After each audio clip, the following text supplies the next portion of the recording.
Halo para pembelajar pajak, selamat datang kembali di channel Muhammad Nur Hidayah, tempat kita mengupas tuntas seluk-beluk perpajakan di Indonesia.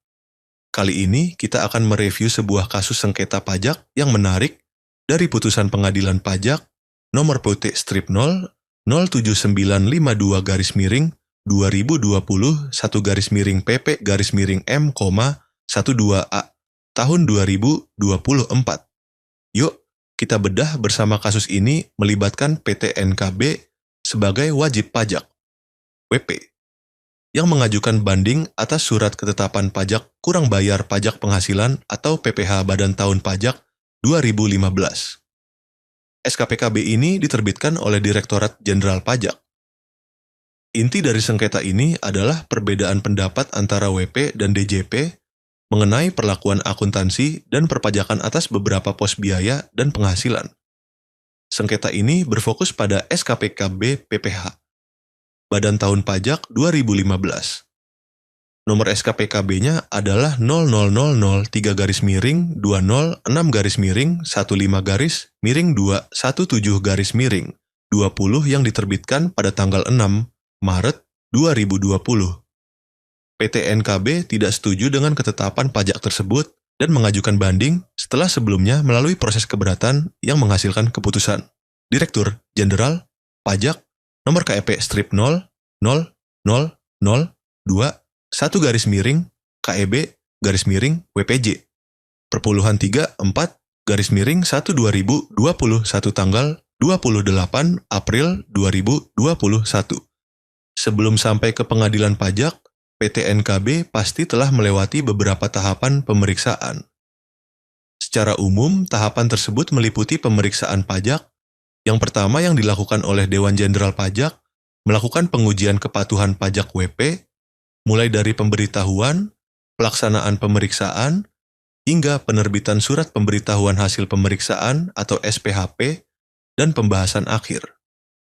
Dalam tahap ini, pemeriksa pajak akan meminta berbagai dokumen dan informasi dari WP, serta melakukan analisis dan pengujian untuk menentukan apakah WP telah memenuhi kewajiban perpajakannya dengan benar. Hasil dari pemeriksaan ini adalah SKPKB yang menjadi awal mula sengketa. Lalu yang kedua ada pengajuan keberatan. Di sini WP merasa tidak setuju dengan SKPKB, lalu mengajukan keberatan kepada Dewan Jenderal Pajak. Dalam tahap ini, WP akan menyampaikan alasan-alasan keberatan secara tertulis dan melampirkan bukti-bukti pendukung yang ada. Dewan Jenderal Pajak kemudian akan meneliti kembali ketetapan pajak tersebut dan melakukan pembahasan dengan wajib pajak. Yang ketiga, ada surat keputusan keberatan. Di sini, Dewan Jenderal Pajak kemudian menerbitkan surat keputusan keberatan. Jika wajib pajak masih tidak setuju dengan keputusan ini, barulah mereka dapat mengajukan banding ke pengadilan pajak. Lalu yang keempat, ada alasan wajib pajak tidak setuju dengan pemeriksaan sebelumnya.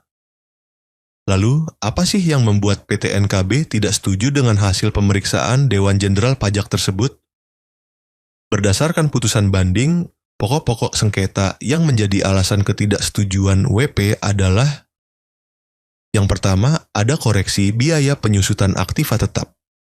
Di sini, wajib pajak merasa biaya penyusutan sudah dihitung sesuai ketentuan, dan aktiva tersebut benar ada serta digunakan untuk usaha.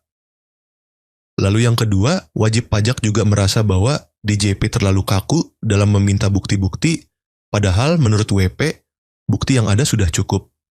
Selanjutnya, ada koreksi biaya lain-lain. Yang pertama, wajib pajak berargumen bahwa biaya-biaya ini adalah biaya operasional yang terkait langsung dengan kegiatan usaha dan memiliki bukti pendukung. Yang kedua, wajib pajak merasa bahwa DJP mengabaikan bukti-bukti yang telah diberikan dan tidak mempertimbangkan kondisi operasional perusahaan. Yang terakhir, yaitu ada koreksi penghasilan lain-lain. Di sini, WP berpendapat bahwa selisih kurs yang dikoreksi adalah selisih yang belum direalisasi dan tidak termasuk objek pajak sesuai standar akuntansi keuangan. Yang kelima, ada alasan Dewan Jenderal Pajak melakukan koreksi. Tentu saja, Dewan Jenderal Pajak mempunyai alasan mengapa mereka melakukan koreksi tersebut. Tanggapan Dewan Jenderal Pajak atas ketidaksetujuan wajib pajak adalah, 1. Kurangnya bukti aktiva tetap dan berikut penjelasannya. Pertama, Dewan Jenderal Pajak melakukan koreksi karena wajib pajak tidak dapat memberikan daftar rinci dan membuktikan keberadaan serta penggunaan aktiva tetap yang disusutkan. Kedua, Dewan Jenderal Pajak merasa bahwa bukti-bukti yang diberikan WP tidak cukup untuk meyakinkan pemeriksa pajak. Lalu yang kedua, ada kurangnya bukti biaya lain-lain. Dewan Jenderal Pajak mengoreksi karena WP tidak dapat memberikan bukti pendukung yang memadai atas biaya-biaya yang diklaim. Dewan Jenderal Pajak merasa bahwa WP tidak transparan dalam menyajikan informasi keuangan dan berusaha menyembunyikan informasi yang relevan. Dan yang terakhir, ada perbedaan interpretasi selisih kurs. Penjelasan pertama berpegang pada ketentuan Undang-Undang PPH yang menyatakan bahwa selisih kurs, baik yang sudah maupun belum direalisasi, adalah objek pajak. Mereka tidak sependapat dengan WP yang mendasarkan pada SAK. Dan yang kedua, Dewan Jenderal Pajak merasa bahwa WP berusaha menghindari kewajiban pajak dengan menggunakan interpretasi yang menguntungkan mereka. Dan yang terakhir, pastinya ada hasil keputusan banding. Setelah melalui proses persidangan di pengadilan pajak, bagaimana hasil keputusannya? Berdasarkan putusan yang kita review tadi, pengadilan pajak memutuskan untuk mengabulkan sebagian permohonan banding dari PT NKB. Hal ini menunjukkan bahwa Hakim Pengadilan Pajak memiliki pendapat yang berbeda dengan Dewan Jenderal Pajak dan memihak. Nah, itu dia review mendalam kita mengenai sengketa pajak antara PT NKB dan Dewan Jenderal Pajak. Keputusan mengabulkan sebagian ini menunjukkan adanya pertimbangan hukum yang lebih mendalam dari Majelis Hakim Pengadilan Pajak terhadap argumen kedua belah pihak. Bagaimana pendapat kalian mengenai kasus ini? Apakah kalian punya pengalaman serupa atau pandangan lain? Jangan ragu untuk berbagi di kolom komentar di bawah. Jangan lupa like, share, dan subscribe channel Muhammad Nur Hidayah untuk video lainnya. Sampai jumpa di video berikutnya.